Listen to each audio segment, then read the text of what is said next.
Masih sabar ya di sini ya. Semua? Ya? Baik teman-teman wartawan semua, kita tadi sudah sidang.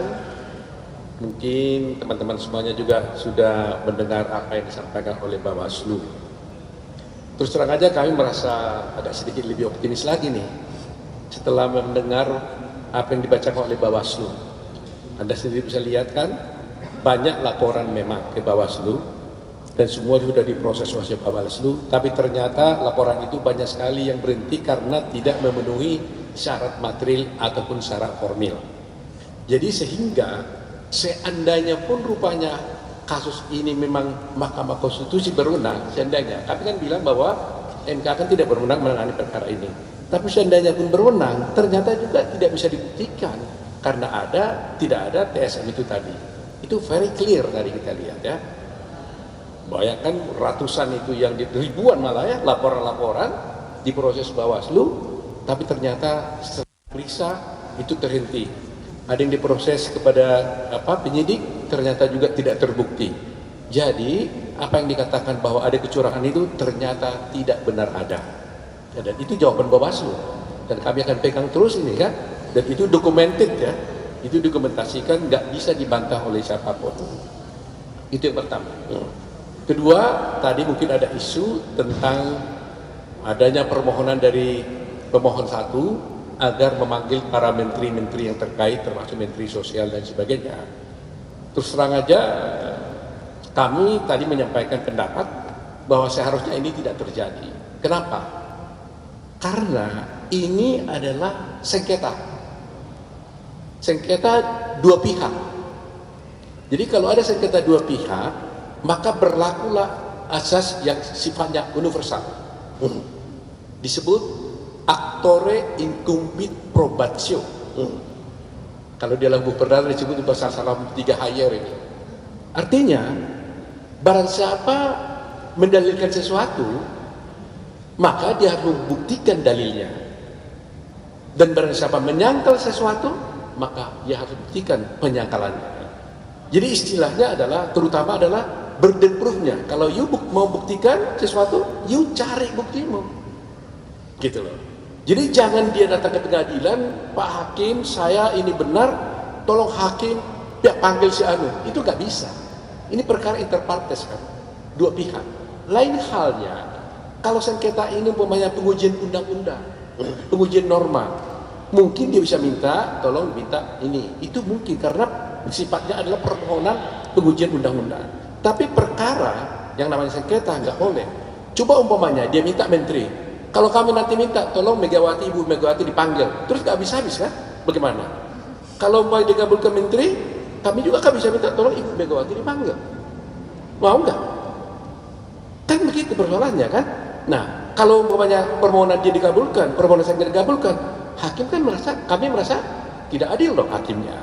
Nah, ini very important gitu, sangat penting. Jadi itu sebabnya saya katakan, tapi tadi hakim sudah tegas menyatakan, memang begitu, dia bilang, tapi kalau mahkamah merasa perlu, dia bilang, untuk kepentingan daripada mahkamah boleh memanggil, tapi kami nggak boleh nanya-nanya, mahkamah aja yang bertanya. Karena itu diperlukan untuk kepentingan dia agar dia bisa menerapkan hukum dengan baik. Tapi bukan untuk kepentingan para pihak yang ingin membuktikan dalilnya. Jadi sekali lagi, kalau you gugat, buktikan dalilmu. Kalau ingin buktikan dalilmu, cari saksimu. Panggil saksimu, bawa sendiri saksimu. Itu kira-kira hukum yang berlaku. Saya kira itu saja. Terima kasih. Pak Oto, selamat malam. Putu dari Kompas TV. Sedikit aja Pak, tadi kan dibilang bahwa memang ini beda urusannya lah kalau dibilang harus menghadirkan menteri dan harus dibuktikan dalilnya sendiri. Tapi jika seandainya nanti memang dihadirkan 4 menteri ini oleh majelis, gimana tanggapan kubu 02? Takutkah atau tetap percaya diri? Dengan senang hati.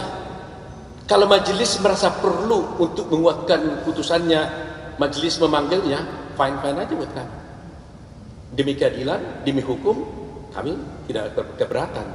Tadi kan saya katakan tidak keberatan, kan? Saya kami katakan mohon dipertimbangkan. Dan hakim sudah menjawab, kalau diperlukan oleh majelis, kami akan panggil. Saya serahkan dan saya percaya kepada Mahkamah Konstitusi. Gitu. Silakan Pak Fahri.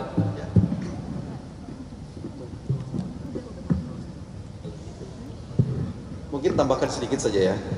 Jadi kami senang sekali sebenarnya dengan persidangan hari ini, yang mana ada kesempatan yang sudah kita gunakan secara optimal dengan menjawab semua dalil-dalil yang dikemukakan oleh dua pasangan calon sekaligus yang sudah berakhir tadi sore.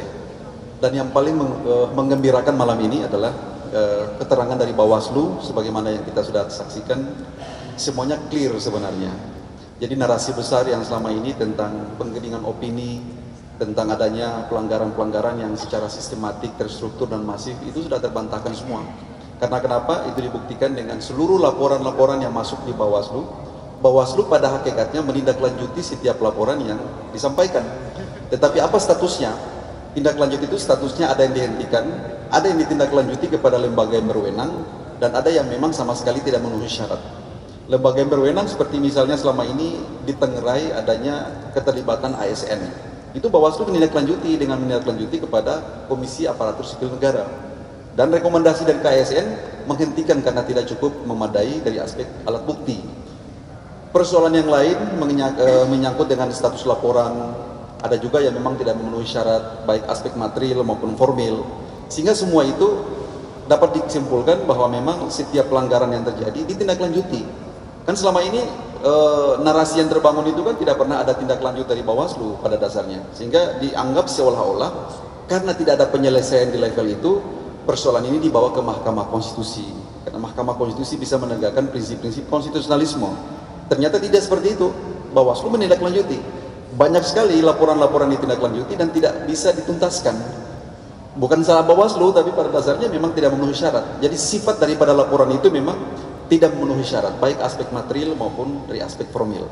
Dari sini kita berkesimpulan untuk sementara, walaupun belum masuk pada sisi pemeriksaan persidangan, pokok perkara, pemeriksaan alat bukti dan seterusnya, tapi kami meyakini sungguh bahwa memang ada harapan besar bahwa perkara ini kurang prospektif untuk nantinya seperti yang diharapkan selama ini, bahwa nanti mahkamah akan membuat terobosan-terobosan besar, menciptakan reskinding dan seterusnya, kami meyakini tidak sampai ke sana.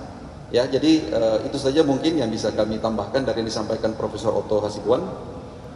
Mungkin ada yang mau ditambahkan, Pak? Silakan.